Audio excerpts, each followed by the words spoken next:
রাসূলুল্লাহ সাল্লাল্লাহু আলাইহি ওয়াসাল্লাম যখন মক্কি যুগে 13টা বছর মানুষের দ্বারে দ্বারে তাবলীগ করলেন, আল্লাহ রাব্বুল আলামিন সূরা আস-সাফের 9 নম্বর আয়াতে ওই আয়াতের ভিতরে নবীকে প্রেরণ করার উদ্দেশ্য বর্ণনা করেছেন। ওয়াল্লাযী আরসালা রাসূলাহু বিল হুদা ওয়া দীনিল হক লিইয়ুযহিরাহু আলাদ-দীনি কুল্লি ওয়ালাউ কারিহাল মুশরিকুন। আরেক জায়গায় আছে ওয়ালাউ কারিহাল কাফিরুন। তিনি আল্লাহ যিনি এই পৃথিবীতে একজন রসুল প্রেরণ করেছেন হেদায়েত এবং সত্য দিন সহকারে। সত্য দিন মানে ইসলাম। আল ইসলামু হাক্কুন ওয়াল কুফরু বাতিলুন লিইয়ুযহিরাহু আলাদ-দীনি কুল্লি। তাফসীরে জালালাইনে বলা হয়েছে আই লিইয়ুগলিবাহু আলা সাইরিল আদিয়ানিল বাতিলা। মানুষের তৈরি করা যত ইজম আছে, মতবাদ আছে, যত তন্ত্রমন্ত্র আছে সমাজের ভিতরে, সমস্ত মানব রচিত বিধানের উপরে তিনি যেন আল্লাহর বিধানকে কায়েম করতে পারেন। সুবহানাল্লাহ। যদিও কাফির এবং মুশরিকের কাছে এই কাজটা সাংঘাতিক অপছন্দনীয়। 13টা বছর মানুষের দ্বারে দ্বারে তিনি ইসলামের দিকে আহ্বান করেছেন। ইয়াতলু আলাইহিম আয়াতিহি, আল্লাহর কোরআন তেলাওয়াত পড়ে পড়ে শুনিয়েছেন। কিন্তু মুশরিকরা আল্লাহর রাসূলকে বরদাস্ত করতে পারল না। প্রথম নম্বর দাবি উঠালো মুহাম্মদ সাল্লাল্লাহু আলাইহি ওয়াসাল্লাম হুয়া মজনুন, তিনি একজন পাগল। নাউযুবিল্লাহ। আল্লাহ পাক তার জবাব দিলেন নুন ওয়াল কলামি ওয়া মা ইয়াসতুরুন মা আনতা বিনি'মাতি রাব্বিকা বিমাজনুন ওয়া ইন্নাকা লাআজরান গায়রা মামনুন ওয়া ইন্নাকা লাআলা খুলুকিন আযীম। সুবহানাল্লাহ। বলেন আপনাকে আমি পাগল বানিয়ে প্রেরণ করি নাই, কোরআনের জন্য আপনাকে পাগল কথা শুনতে হবে? ইনশাআল্লাহ আমি আপনাকে দিয়েছি সর্বোত্তম চরিত্রের অধিকারী। পরবর্তীতে তারা বলল কোরআন নামক কিতাবখানা এটা মুহাম্মদের বানানো। আল্লাহ রাব্বুল আলামিন কোরআনে 4 বার চ্যালেঞ্জ দিয়েছেন।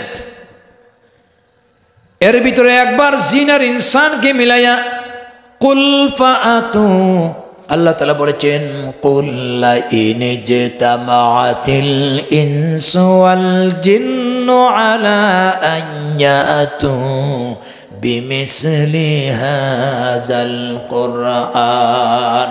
বলো তারা যদি জিন আর ইনসান মিলে আমার কোরআনের মতো একখানা কোরআন অথবা একটা সূরা রচনা করতে পারে। চ্যালেঞ্জের জবাব নাই। পরে বলা হয়েছে ফাআতু বিসূরাতিম মিন মিসলি, অর্থাৎ সূরা কাউসার 3 আয়াতের একটা সূরা চাইলে বানাও। তোমরা তো আরবি জানো, গ্রামার জানো, উচ্চাঙ্গের ফাসাহাত বালাগাত সম্পর্কে তোমাদের জ্ঞান আছে। বাইতুল্লাহ শরীফের দরওয়াজা যেটাকে বলা হয় মুলতাজিম, হজ করলে গেলে ওখানে দেখবে হাজিরা ভিড় থাকে। উমরা করতে গেলে এখানে দাঁড়াইয়া মানুষ ভিড় করে, কারণ রাসূলুল্লাহ বলেছেন আল্লাহর ঘরের দরওয়াজায় মুলতাজিমে আমি এমন কোনো দোয়া করি নাই যে দোয়া আমার মাবুদের দরবারে কবুল হয় না। সেখানে রাখা হয়েছে ইন্না আ'তাইনা কাল কাউসার ফাসাল্লি লিরাব্বিকা ওয়ানহার ইন্না শানিআকা হুয়াল আবতার। কেউ এটার সাহস করে নাই। সেই সময়কার কবিলবিদ তিনি নিচে একখানা আরবি লাইন মিশাই দিলেন।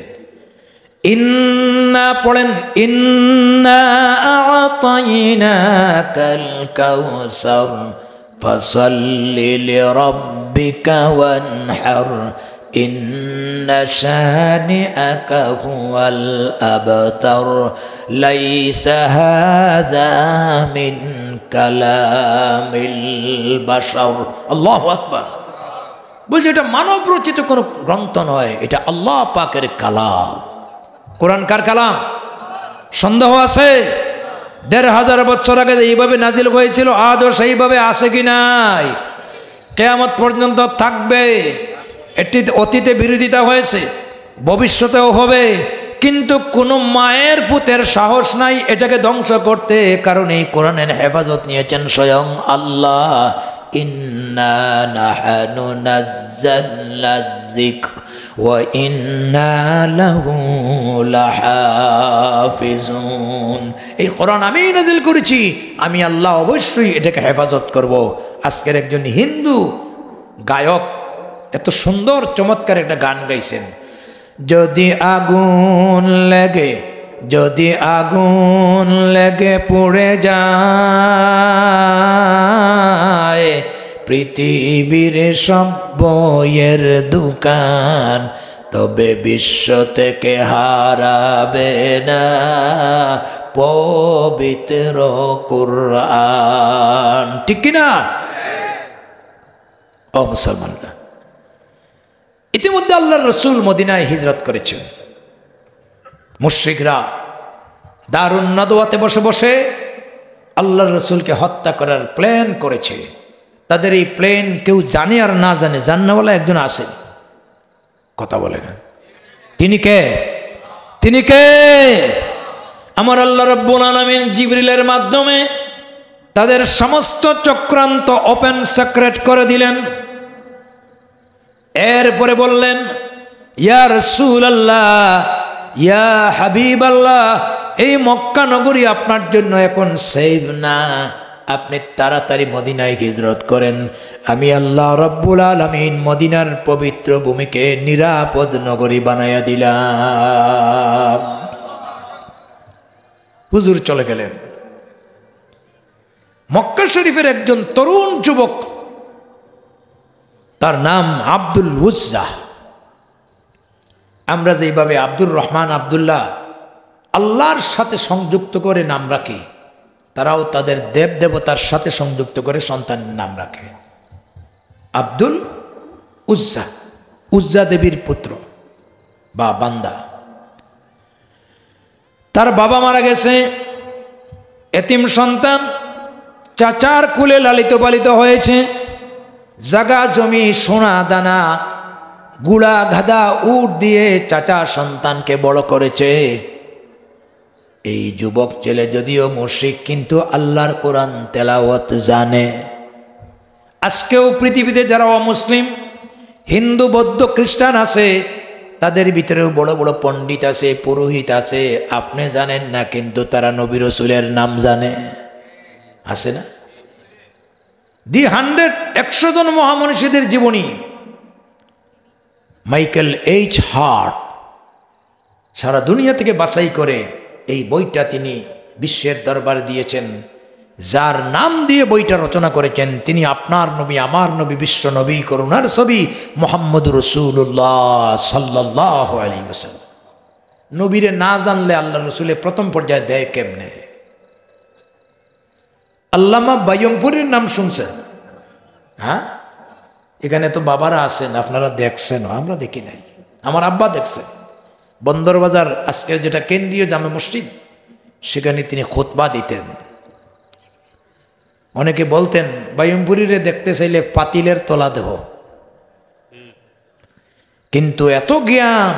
উনার একটা কিতাব আমি পড়েছি, ফাতহুল করিম ফি সিয়াসাতিন নবীল আমিন, ইসলামে রাষ্ট্রবিজ্ঞান, পলিটিক্যাল সায়েন্স।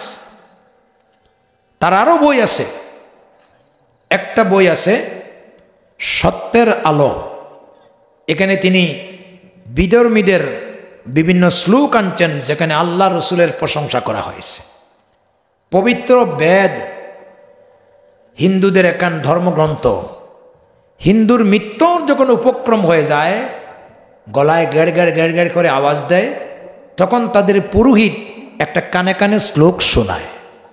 আমরা যেইভাবে মুমূর্ষ ব্যক্তির পাশে বসে কলিমার তালকিন করি, এই শ্লোকটা কি?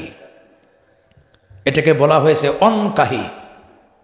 আবুল হোসেন ভট্টাচার্য বিভিন্ন ধর্মে নবী রাসূল নামে একটা বই আছে, তিনিও এই বইতে আনছেন। লা ইলাহা হরতি পাপম লা ইলাহা হরতি পাপম ইল্লো ইল্হা পরম পদম জন্ম বৈকুণ্ঠ পরওয়াল ইনতিত জপিনাম মোহাম্মদম। এই মদম সদম বুঝাবার এক কঠিন জিনিস, কথা বুঝছে বাবা? তুমি বেশি বেশি করে লা ইলাহা পড়ো। আর সম্মান চাইলে ওই নবীর নাম উচ্চারণ করো মোহাম্মদ। আল্লাহ পাক আমাদেরকে ঘুরাইয়া ফিরাইয়া ইমান না এনে সরাসরি বলে দিয়েছেন লা ইলাহা মুহাম্মাদুর। আচ্ছা, এখানে আরেকটা ভুল যেন না হয় এই জন্য বলছি, আজকে বিধর্মীরা নবী রসুলের নাম জানে তাই বলে আল্লাহর রসুল পৃথিবীতে হিরো হয়ে গেছেন এমন জল্পনা কল্পনা করবেন না। নবীর প্রশংসা করলে কি যে উনি সম্মান পাবেন, আর না করলে কমে যাবে। কারণ রসুল্লাহর প্রশংসা করেছেন স্বয়ং আল্লাহ। ওয়া রাফা'না লাকা যিকরাক ওয়া ইন্নাকা লা'আলা খুলুকিন আযীম। কিন্তু এরা কেন করে? একজন আরবি কবি বলছেন, মা ইন মাদাহতু মুহাম্মাদান বিমাকালাতি লাকিন মাদাহতু মুকালাতি বিমুহাম্মাদি। আমি মুহাম্মদ সাল্লাল্লাহু আলাইহি ইসলামের গুণ কীর্তন এই জন্য করি না যে আমার গুণ কীর্তন করলে মুহাম্মদের নাম প্রশংসা বেড়ে যাবে, বরং যে নবীর প্রশংসা করেছেন স্বয়ং আল্লাহ, এই জন্য আমি নবম প্রশংসা করি, যাতে ওনার কারণে আমি অদমের প্রশংসা হয়ে যায়। নিজের পরিচয় আইডেন্টিটি প্রচার প্রসারের জন্য রসুল্লাহর প্রশংসা করে। যাই হোক, আব্দুল উজ্জার কথা বলেছিলাম, দরজের বাঁধ ভেঙে গেছে, চাচার শরণাপন্ন হয়ে বলছে, প্রিয় চাচা, আল্লাহর পক্ষ থেকে শেষ পয়গম্বর মুহাম্মদুর রাসূলুল্লাহর হাতে কত মানুষ কলিমা পড়ল। আল্লাহর কোরআন এক বিস্ময়কর কিতাব, এটা আমি পড়ি আমার মনটাকে সান্ত্বনা দেই। এত মজার কিতাব, এত সত্য কিতাব। অপেক্ষা করেছিলাম আপনাকে সহ গোটা ফ্যামিলি নিয়ে রসুল্লাহর দরবারে ঈমান আনবো। ইতিমধ্যে রসুল্লাহ মদিনায় বিদায় হয়ে গেছেন, আপনি কি এখনো ঈমান আনবেন না? চাচা বলছে, সাহস তো কম না রে। মুহাম্মদ সাল্লাল্লাহু আলাইহি ওয়াসাল্লাম আমাদের ধর্মের বিরুদ্ধে, আমাদের মূর্তিগুলির বদনাম করে। আব্দুল উজ্জা বলেছে, কথা তো ঠিকই, আমরা মূর্তিগুলি নিজের হাতে বানাই। আচ্ছা চাচা বলো তো দেখি, মূর্তির নাকে যদি একটা মাছি বসিয়া তার মুখে পায়খানা করে, 10টা আঙ্গুল থেকে একটা আঙ্গুল দিয়া মাছি তাড়ানোর কোনো ক্ষমতা আছে? এমন যুক্তিসঙ্গত কথা বলার কারণে চাচা তো একেবারে হয়ে গেছে। বলছে, খবরদার, ধর্মের বিরুদ্ধে কথা বলবি না, তুই মুসলমান হবি, এর পরিণতি কি জানোস? কয়, না জানি না। বলে, তোর বাবা মারা যাওয়ার পরে এতিম হয়ে গেলে তোরে কুলে লালন পালন করে খাইয়ে দিয়ে বড় করলাম, জাগা জমির মালিক বানালাম, পরনের কপটটা পর্যন্ত দিলাম, সোনা দানা বাহন দিলাম। যদি তুই ইসলাম ধর্ম গ্রহণ করতে চাস আমার কোনো বাধা নাই, কিন্তু আমার দেওয়া সমস্ত জিনিসপত্রগুলি ফেরত দিয়ে দিতে হবে। আল্লাহু আকবার। আব্দুল উজ্জা বলছে, বাবা আপনার দেওয়া যত সম্পদ আছে সব দিয়া দিলাম। চাচা বলছে, পরনের কাপড়ও দিতে হবে। মুহূর্তের ভিতরে উলঙ্গ হয়ে গেলেন। এবার দৌড় দিলেন বাসায়, মা মা বলে ডাকলেন। মা দরজা খুলে দেখে 2টা চোখ বুঝে বলছে, বাবা তের এই দুর্বস্থা কেন? আব্দুল উজ্জা বলেছে, মা দুশ্চিন্তার কোনো কারণ নাই, আমি মদিনায় যাব, নবীর দরবারে ইসলাম ধর্ম গ্রহণ করব। চাচা সহ্য করতে পারে নাই, আমার পরনের কাপড়টা পর্যন্ত খুলে নিয়ে গেছে। দয়া করে ঘরের ভিতর থেকে অন্তরপক্ষে একখানা চাদর দেও, যাতে কোনো মতে লজ্জাস্থান ডেকে নবীর দরবারে পৌঁছতে পারি।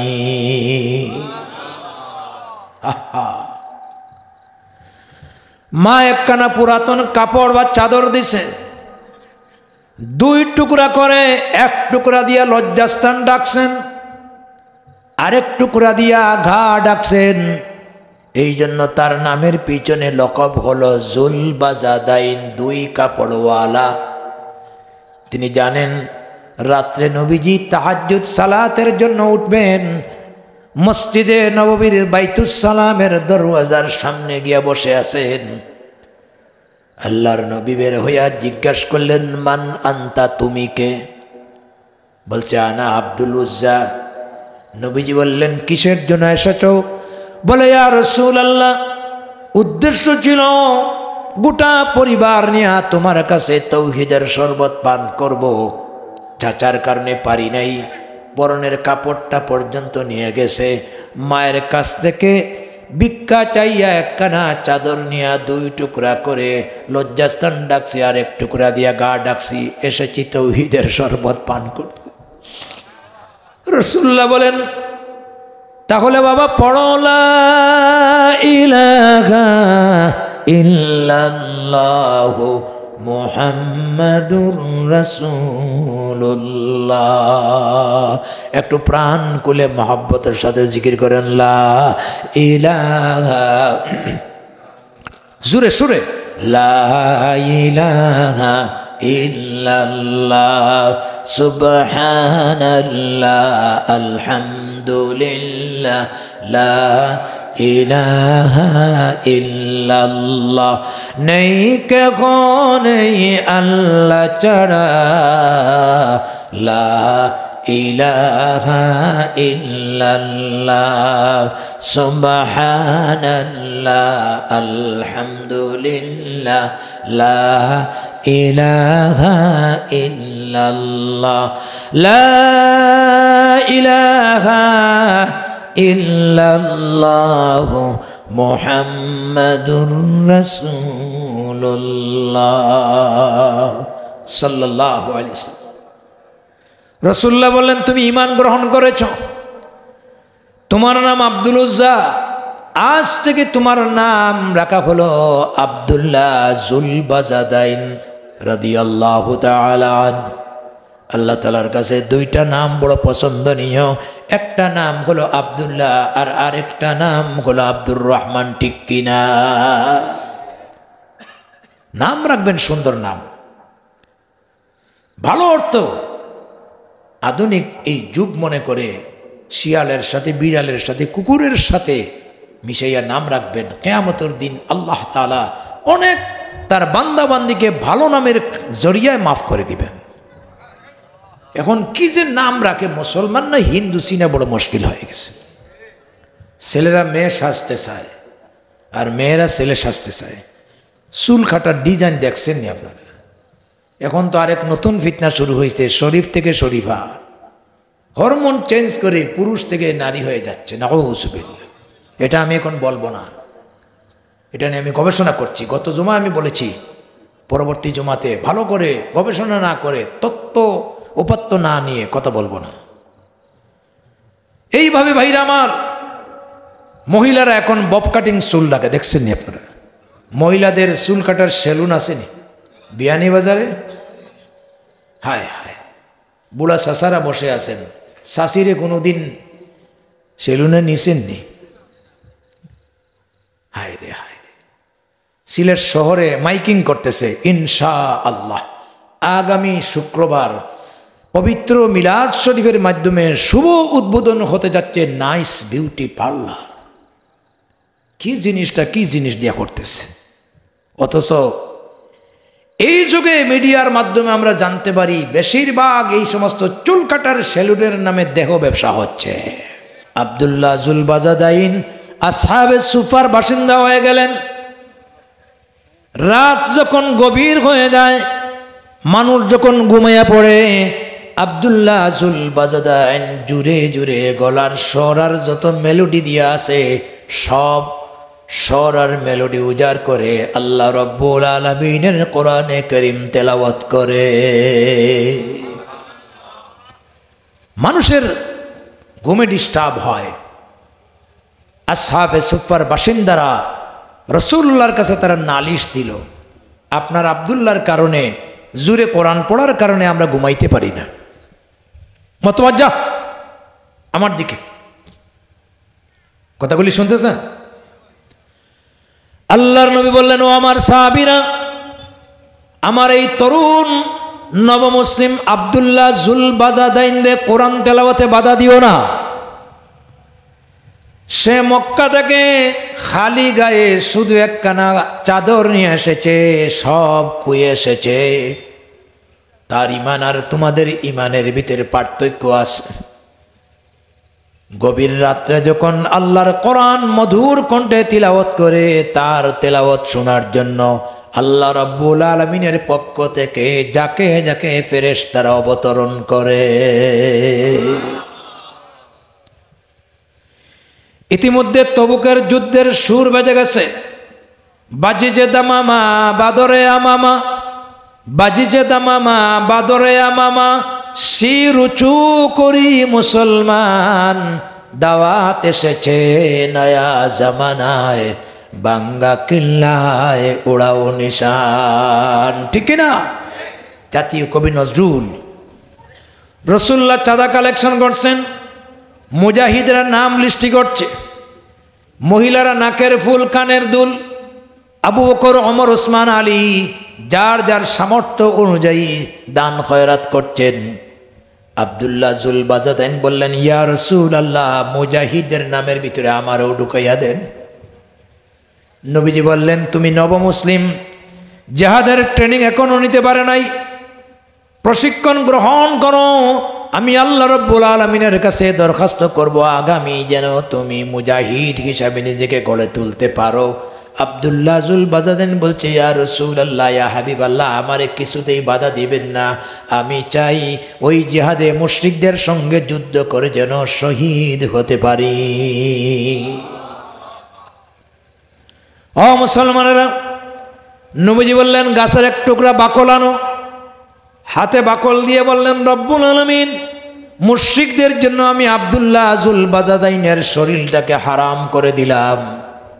আব্দুল্লাহ জুল বাজাদাইন বলছেন, ইয়া রাসূলুল্লাহ, আমার তামান্না শাহাদাত গ্রহণ করা, আর আপনি আমারে বাধা দিলেন। রাসূলুল্লাহ বললেন, বাবা, যদি শাহাদাতের তামান্না মনের ভিতরে থাকে আর বিছানায় পড়েও মারা যাও, আল্লাহ পাক তোমাকে শহীদ হিসাবে কবুল করবেন। যুদ্ধ শুরু হয়ে গেল। ইতিমধ্যে খবর গেল আব্দুল্লাহ জুল বাজাদাইন অসুখ হয়ে তিনি ইন্তেকাল করেছেন। ইন্না লিল্লাহি ওয়া ইন্না ইলাইহি রাজিউন। নবীজি বললেন, তোমাদের নব মুসলিম ভাইয়ের জন্য দাফন কাফনের ব্যবস্থা করো। গোসল দেওয়া হলো। দাফন করার জন্য স্বয়ং কবরে নামছেন রহমাতুল লিল আলামিন মুহাম্মদুর রাসূলুল্লাহ সাল্লাল্লাহু আলাইহি ওয়াসাল্লাম। এরপরে হযরতে বিলাল প্রদীপটা ধরে দাঁড়িয়ে আছেন। আবু বকর, ওমর, আলী, ওসমান লাশটা বহন করে নিয়ে আসছেন। নবীজি বলছেন, তোমাদের এই ভাইটারে সম্মানের সাথে নিয়ে আসো। নবীজি বিসমিল্লাহি ওয়া আলা মিল্লাতি ওয়া রাসূলিল্লাহ বলে দাফন করে নেন। বললেন, রব্বুল আলামিন, আজকে সন্ধ্যা পর্যন্ত আব্দুল্লাহ জুল বাজাদাইনের উপরে আমি রাজি আর খুশি ছিলাম, তুমি মাওলা তার উপরে খুশি হয়ে যাও। হযরতে আব্দুল্লাহ বিন মাসউদ বলেন, নবীজির সেই দিনের আব্দুল্লাহ জুল বাজাদাইনের লাশ দাফনের দৃশ্যটা আমার চোখে ভেসে উঠে। জীবনটা বড় ধন্য হয়ে যেত যদি সেই দিনের লাশটা আব্দুল্লাহ জুল বাজাদাইনের না হয়ে আমি মাসউদের লাশটা গত দুনিয়া এবং আখিরাত আমার জীবন ধন্য হয়ে যেত। কথা ঠিক কিনা? এই জন্য সত্যিকারের মুমিনের গুণ বা বৈশিষ্ট্য 5টা। কয়টা? আওয়াজ দিয়ে বলেন। ইন্নামাল মুমিনুনা আল্লাযীনা ইযা যুকিরাল্লাহু ওয়াজিলাত কুলুবুহুম। মুমিন তো তারাই যাদের সামনে আমি আল্লাহর নাম উচ্চারণ করলে আল্লাহর ভয়ে তার হৃদয়টা প্রকম্পিত হয়। 1 নম্বরে আল্লাহর ভয়। জুড়ে বলেন 1 নম্বরে কি? আরো জুড়ে বলেন কি? وَإِذَا تُلِيَتْ عَلَيْهِمْ آيَاتُهُ زَادَتْهُمْ ঈমানা। আর 2 নম্বর হচ্ছে কোরআন তেলাওয়াত। বান্দা যখন কোরআন তেলাওয়াত করে কোরআনের প্রভাবে ঈমান বৃদ্ধি পায়, সতেজ হয়ে যায়, শক্তিশালী হয়ে যায়। জোরে বলেন সুবহানাল্লাহ। বাকি রইল কয়টা? ভুলে গেছেন মনে হয়। কয়টা? এই 3টা আজকের মাহফিলে পুরানো সম্ভব, আল্লাহ যদি দেয়, হায়াত থাকে, তৌফিক থাকে, দাওয়াত পাই, আগামী বছর থেকে 3 নম্বর গুণ বলবো ইনশাআল্লাহ। এই 2টা গুণ অর্জন করতে রাজি আছেন তো?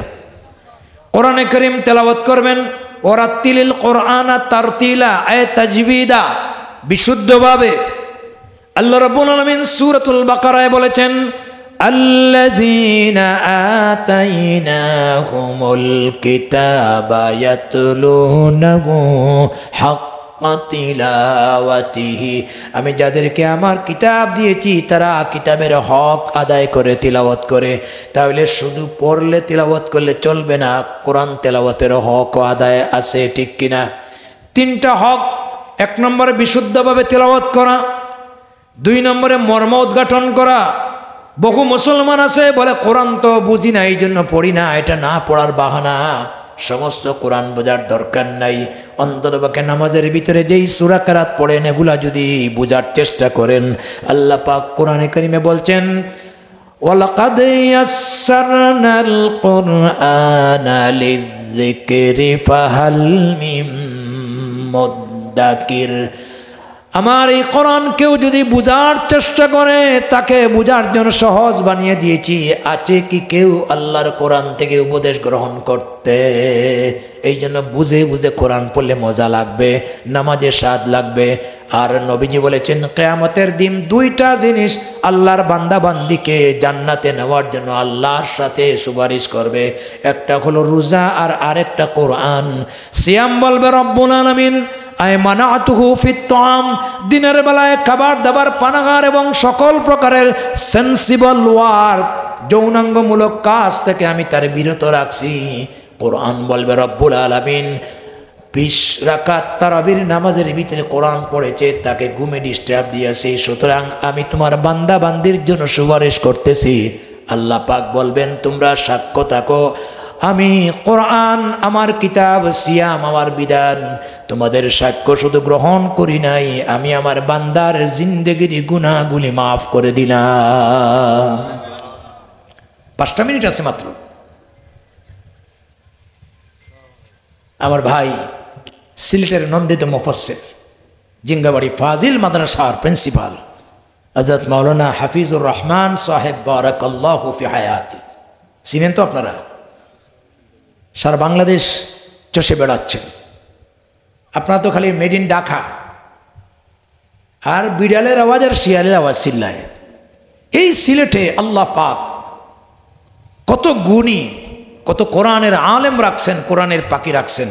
ব্যতিক্রম জ্ঞান নির্ভর কথা হযরত মাওলানা হাফিজুর রহমান সাহেবের মতো আলিম সিলেটে আছে কি নাই? কি বলেন? আমরা মাইক নিলে মানুষ হয় না? প্রথমে তো 8-10 জন ছিল, এখন তো অর্ধেক প্যান্ডেল ভরে গেছে। আমি তো 33 বছর যাবৎ তাফসীর করি, এখন পর্যন্ত এমন কোনো জায়গা নাই যেখানে মাইক নিচে মানুষ কমছে বরং বাড়ছে। আল্লাহ এটাকে কবুল করুন। আমার ভাইয়ের ইলম যোগ্যতা আরো বেশি বাড়াইয়া দিন, তার হায়াতের ভিতর বরকত দিন, তাকে আল্লাহ তাআলা দীর্ঘায়ু দান করুন। দেশে বিদেশে আল্লাহ তাআলা বেশি বেশি করে কোরআনের প্রচার এবং প্রসারে আত্মনিয়োগ করার তৌফিক দিন বলি আমি। আমরাও আরও 8-10টা গেছি, 2বার লন্ডনে গেছি, আলহামদুলিল্লাহ। সেই সমস্ত বিধর্মী দেশে এখন কোরআনের প্রচার প্রসার, মসজিদ মাদ্রাসা অধিকাংশ বেড়ে গেছে, বলেন আলহামদুলিল্লাহ।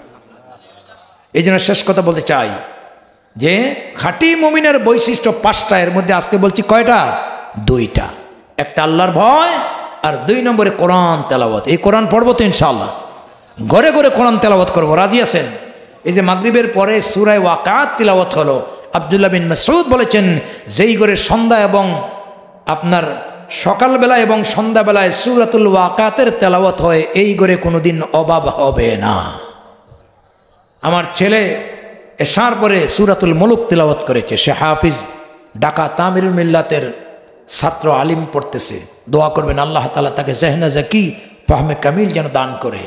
এই জন্য বাচ্চাদেরকে আলেম বানান, কোরআনের শিক্ষায় শিক্ষিত করুন।